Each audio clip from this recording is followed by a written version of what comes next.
नमस्कार मित्रांनो, आज आपण कॉलिगेटिव्ह प्रॉपर्टीज आणि कॉलिगेटिव्ह प्रॉपर्टीजचे 4 एक्झाम्पलपैकी एक एक्झाम्पल पाहणार आहोत. सर्वप्रथम आपण कॉलिगेटिव्ह प्रॉपर्टीजची डेफिनेशन पाहू. These are the properties of dilute solution which depends on number of solute particle present in the solution and does not depend on the nature of solute particles. ही dilute सोल्युशनची अशी एक properties असते की त्या सोल्युशनमध्ये उपस्थित असलेल्या नंबर ऑफ सोल्यूट पार्टिकलवर ही अवलंबून असते colligative properties and does not depend on the nature of solute particle. Solute कुठलाही असू द्या, सोल्यूटच्या नेचरवर कॉलिगेटिव्ह प्रॉपर्टी डिपेंड नसते. तर आपण एक एक्झाम्पल घेऊ. समजा हा एक कंटेनर आहे, हा दुसरा कंटेनर आहे. दोघं कंटेनरमध्ये आपण सुरुवातीला एक प्युअर सॉल्व्हंट वॉटर घेतलेला आहे आणि एका कंटेनरमध्ये आपण सोल्यूट सॉल्ट घेतलेला आहे NaCl आणि दुसऱ्या कंटेनरमध्ये आपण शुगर हा सोल्यूट घेतलेला आहे आणि दोघांची क्वांटिटी 1 मोल आहे. तर अशा वेळेस दोघं कंटेनरमध्ये सोल्यूटचा नेचर डिफरंट आहे. एकामध्ये सोल्यूट तर एकामध्ये सॉल्ट तर दुसऱ्यामध्ये शुगर, परंतु क्वांटिटी हे पण 1 मोल आणि हे पण 1 मोल, म्हणजे दोघं सोल्युशनचे कॉलिगेटिव्ह प्रॉपर्टीज सेम असणार आहेत. कारण जरी सोल्यूटचे नेचर डिफरंट असतील, number of solute particle are present same. तर याला आपण कॉलिगेटिव्ह प्रॉपर्टीज असे म्हणतो. We can study colligative properties of only dilute solution containing non-volatile solute with concentration 0.2 molar or less. आपण कॉलिगेटिव्ह प्रॉपर्टीची स्टडी अशा सोल्युशनचे करू शकतो की ज्या सोल्युशनमध्ये नॉन व्होलाटाईल सोल्यूट असेल आणि त्याचं कॉन्सन्ट्रेशन 0.2 मोलर किंवा त्याच्यापेक्षा कमी असेल, अशा डायल्यूट सोल्युशनचाच आपण कॉलिगेटिव्ह प्रॉपर्टीचा अभ्यास करू शकतो, अन्यथा नाही. तर याचे एक्झाम्पल्स कॉलिगेटिव्ह प्रॉपर्टीचे या चॅप्टरमध्ये आपण 4 एक्झाम्पल्स पाहणार आहोत. सर्वप्रथम आहे relative lowering of vapour pressure, second आहे elevation in boiling point, third आहे डिप्रेशन इन फ्रीजिंग पॉईंट आणि फोर्थ ऑस्मोटिक प्रेशर. असे 4 कॉलिगेटिव्ह प्रॉपर्टीज आहेत. त्याच्यापैकी आपण सुरुवातीला फर्स्ट पाहू relative lowering of vapor pressure.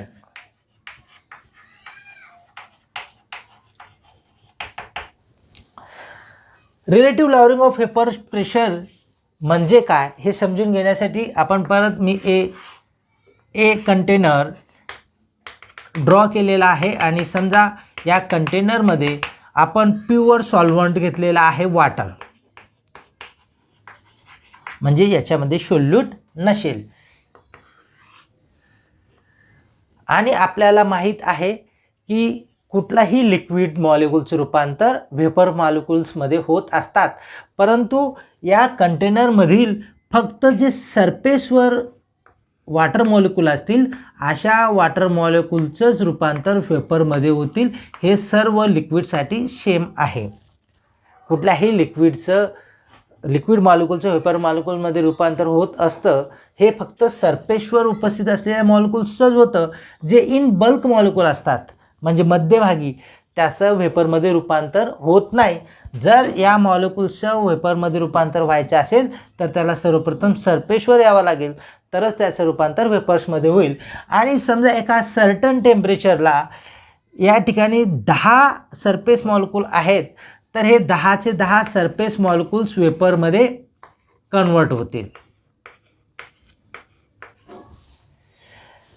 आपण याचा वेपर प्रेशरला P01 मानू, कारण हा प्युअर सॉल्व्हंट आहे. सेम कंटेनर आपण घेऊ, त्याला आपण B कंटेनर म्हणू आणि त्याच्यामध्ये सुद्धा सुरुवातीला आपण प्युअर वॉटर मॉलिक्यूल घेतलेला आहे. या ठिकाणी आपण असं चेंज केलेलं की सुरुवातीला प्युअर सॉल्व्हंट वॉटर लिक्विड घेतलेलं आहे आपण प्युअर सॉल्व्हंट म्हणून, परंतु आपण या ठिकाणी चेंज असं केलं की काही प्रमाणात नॉन व्होलाटाईल सोल्यूट आपण या ठिकाणी ॲड केलं आणि नॉन व्होलाटाईल सोल्यूट ॲड केल्यामुळं जे सरफेसवर वॉटर मॉलिक्यूल सुरुवातीला प्युअर सॉल्व्हंटमध्ये होते त्याच्यापैकी काही मॉलिक्यूलचं रिप्लेसमेंट झालं नॉन व्होलॅटाईल सोल्यूटकडून. म्हणजे समजा 10 मॉलिक्यूल असतील तर 10 पैकी 4 molecules solute non volatile solute add केल्यामुळे सरफेसवर 4 मॉलिक्यूल्स नॉन व्होलॅटाईल सोल्यूटचे आले. आणि नॉन व्होलॅटाईल कशाला म्हणतो आपण, की ज्याचे वेपर्स निर्माण होत नाही किंवा जो वेपर्स तयार करू शकत नाही त्याला आपण नॉन व्होलॅटाईल सोल्यूट म्हणतो. म्हणून आता या सेम टेम्परेचरला, ज्या टेम्परेचरला प्युअर सॉल्व्हंटचे 10 वेपर्स तयार होतात त्या सेम टेम्परेचरला आता आपण याला प्युअर सॉल्व्हंट म्हणू शकत नाही, कारण हा सॉल्व्हंट प्लस सोल्यूट म्हणजे हा असेल आपला सोल्युशन. तर सोल्युशनमध्ये सेम टेम्परेचरला आता किती वेपर्स तयार होतील, फक्त 6. कारण पृष्ठभागावर या लिक्विडच्या या सोल्युशनच्या पृष्ठभागावर 6च असे मॉलिक्यूल्स आहेत की ते वेपर्समध्ये कन्वर्ट होऊ शकतात. 4 मॉलिक्यूल्स नॉन व्होलॅटाईल सोल्यूटचे आहेत ते वेपर्समध्ये कन्वर्ट होऊ शकत नाही. आणि म्हणून याचा जो वेपर प्रेशर असेल त्याला आपण पी म्हणू. याचा अर्थ काय होतो की कोणाचा वेपर प्रेशर जास्त असेल, प्युअर सॉल्व्हंटचं की सोल्युशनचं, तर प्युअर सॉल्व्हंटचं वेपर प्रेशर जास्त असेल. कोणापेक्षा, वेपर प्रेशर ऑफ सोल्युशनपेक्षा. कारण एकाच टेम्परेचरला याचे 10 वेपर्स मॉलिक्यूल्स तयार होतात आणि 10 वेपर मॉलिक्यूल जास्त प्रमाणात वेपर प्रेशर क्रिएट करतील. तर त्याच टेम्परेचरला सोल्युशनमध्ये फक्त 6 वेपर्स मॉलिक्यूल्स तयार होतात आणि 6 वेपर्स कमी प्रमाणात वेपर प्रेशर क्रिएट करतील जर आपण याच्याशी तुलना केली तर. म्हणून P01 that is vapour pressure of pure solvent is greater than the vapour pressure of a solution. आणि म्हणून आपण या ठिकाणी असं लिहू शकतो की when we added non volatile solute to the pure solvent, ज्यावेळेस आपण नॉन व्होलॅटाईल सोल्यूट प्युअर सॉल्व्हंटमध्ये ॲड करतो, देन त्यावेळेस सम ऑफ सरफेस एरियापैकी काही surface area are covered by non volatile solute molecules. ज्यावेळेस आपण प्युअर सॉल्व्हंटमध्ये नॉन व्होलॅटाईल सोल्यूट ॲड करतो त्यावेळेस सोल्युशनच्या सरफेसपैकी काही सरफेस एरिया नॉन व्होलॅटाईल सोल्यूटकडनं ॲक्वायर्ड केले जातात किंवा कव्हर्ड केले जातात. देअरफॉर आणि त्यामुळं vapour pressure of solution is decreases. आणि म्हणून प्युअर सॉल्व्हंटच्या तुलनेत सोल्युशनचा वेपर प्रेशर कमी होत जातो. This decrease in vapour pressure is called lowering of vapour pressure. या वेपर प्रेशरच्या कमी होण्याला आपण लॉवरिंग ऑफ वेपर प्रेशर म्हणतो. अँड रिप्रेझेंटेड बाय, आणि त्याला आपण या पद्धतीनं दाखवतो, delta P P01 minus P. कारण वेपर प्रेशरमध्ये किती बदल झाला प्युअर सॉल्व्हंट टू सोल्युशन. आपण या इक्वेशनला लॉवरिंग ऑफ वेपर प्रेशरचे इक्वेशन असे म्हणतो.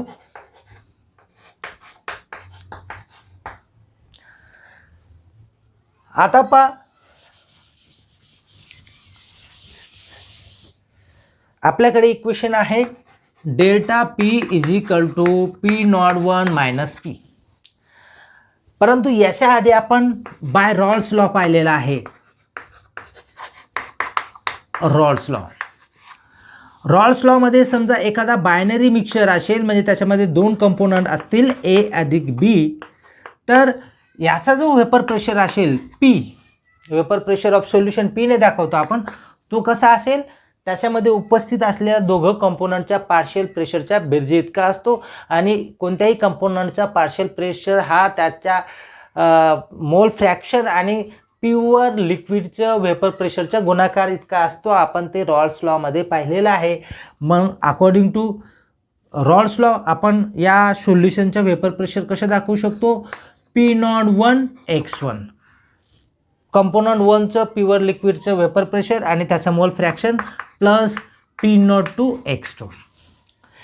परंतु कॉलिगेटिव्ह प्रॉपर्टीच्या डायल्यूट सोल्युशनमध्ये जो सेकंड कंपोनंट असतो सोल्यूट तो नॉन वोलाटाईल आहे आणि नॉन वोलाटाईल सोल्यूटचे वेपर्स क्रिएट होत नाही, म्हणून या ठिकाणी P02 याची किंमत 0 होते आणि 0 गुणिले कोणतीही संख्या असेल तर त्याचं उत्तर 0 येतो, म्हणून वेपर प्रेशर ऑफ सोल्युशन या ठिकाणी असेल P01 X1 आणि ही किंमत होते 0.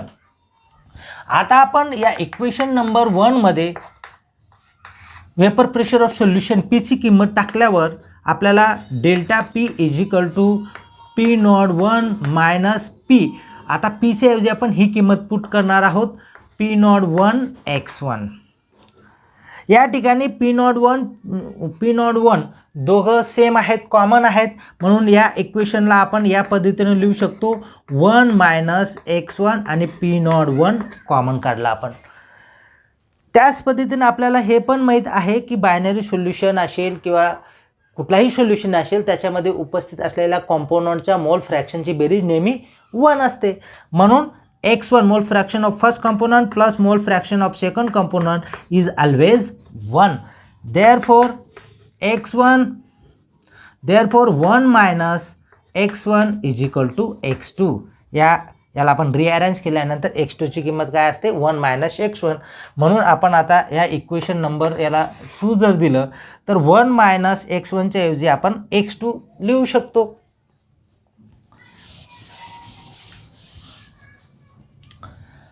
आणि म्हणून डेल्टा P = P01 X2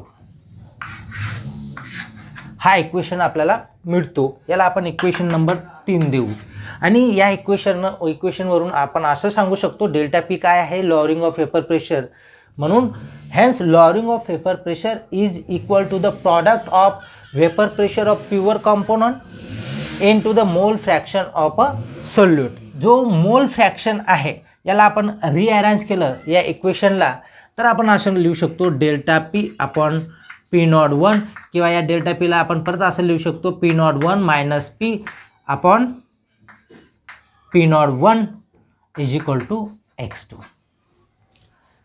आणि मग हा इक्वेशन असेल किंवा हा असेल याला आपण म्हणतो relative lowering of vapour pressure.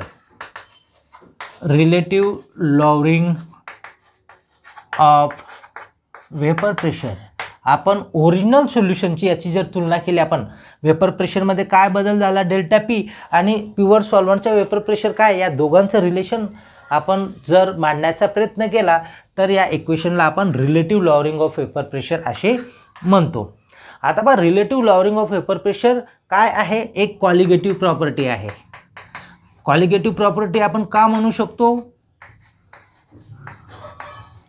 पहा या इक्वेशनमध्ये आपल्याला दिसतंय relative lowering of vapour pressure is depend on the concentration of non volatile solute X2 mole fraction, की relative lowering of vapour pressure हा नॉन व्होलाटाईल सोल्यूटच्या कॉन्सन्ट्रेशनवर डिपेंड आहे, म्हणजे नंबर ऑफ सोल्यूट पार्टिकल्सवर डिपेंड आहे, म्हणून ती कॉलिगेटिव्ह प्रॉपर्टीज आहेत. तर या ठिकाणी पहा लॉवरिंग ऑफ वेपर प्रेशर हा P01 X2 P01 म्हणजे नेचर ऑफ कंपोनंटवर डिपेंड असल्या कारणानं ही कॉलिगेटिव्ह प्रॉपर्टी नाही.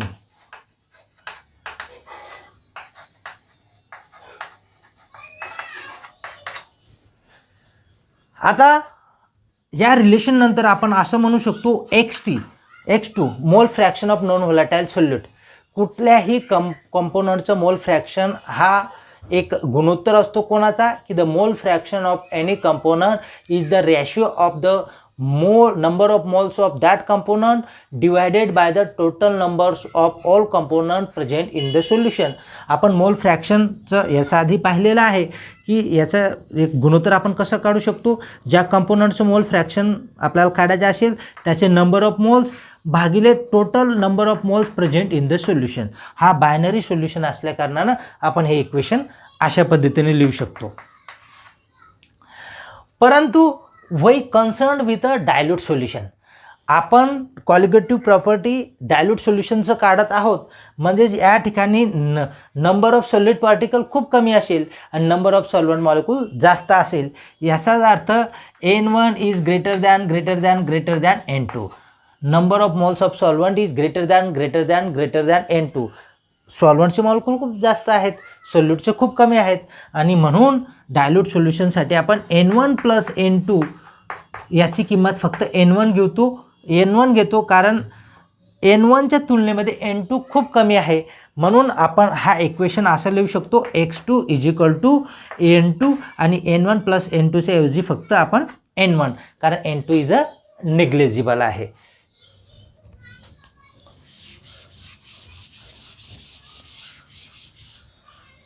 म्हणून आपण आता इक्वेशन असं लिहू शकतो ΔP/P01 और P01 - P/P01 = x2च्या ऐवजी आपण असं लिहू N2/N1.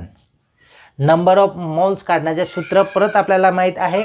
आपण या ठिकाणी हे सांगू शकतो की समजा आपण जो डायल्यूट सोल्युशन बनवलेला आहे, वी प्रिपेअर अ सोल्युशन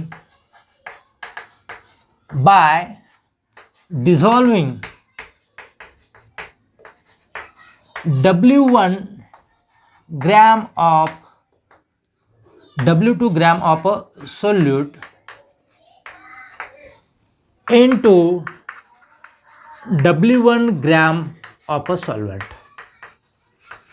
आपण डायल्यूट सोल्युशन तयार करताना एक W2 ग्रॅम एवढं सोल्यूट घेतलेलं आहे आणि तो W1 ग्रॅम एवढ्या सॉल्व्हंटमध्ये डिझॉल्व केल्यानंतर आपण नंबर ऑफ मोल्स कसं काढू शकतो. समजा N2 काढायचे असेल तर वेट ऑफ सोल्यूट, त्याला आपण W2 म्हणू, into molar mass of a solute. आणि त्याच पद्धतीनं N1 number of moles of solvent कसं काढू शकतो, weight of solvent upon molar mass of a solvent. या ठिकाणी N1 आणि N2 हे काय आहेत, number of moles of a solute and solvent respectively. आता आपण या इक्वेशनमध्ये ΔP P01 और P01 - P/P01 = N2चे ऐवजी आपण हे नंबर ऑफ मोल्सचे सूत्र या ठिकाणी पुट केल्यानंतर W2/M2 and number of moles of N1 याचा W1/M1. या इक्वेशनला रिअरेंज जर आपण केलं तर ΔP P01 और P01 - P/P01 = W2 रिअरेंज केल्यानंतर हा M1 वरती जाईल आणि W1/M2 हा इक्वेशन मिळतो. जर आपल्याला derive the relation between the relative lowering of vapour pressure and molar mass of solute असा काही वेळेस प्रश्न विचारला जातो, तर या ठिकाणी आपण M2ची किंमत असं काढू शकतो, M2 = काय असेल, W2/M1/W1 आणि हा त्या साईडला जाताना उलटं होईल, वेस्ट, म्हणजेच P01 वरती जाईल आणि ΔP खाली येईल. जर आपल्याला W2/M1 W1 P01 आणि ΔPची किंमत माहीत असेल तर आपण सोल्यूटचा मोलर मास काढू शकतो या इक्वेशनद्वारे. If we know the values of all things in this equation, then we can calculate the molar mass of a solute.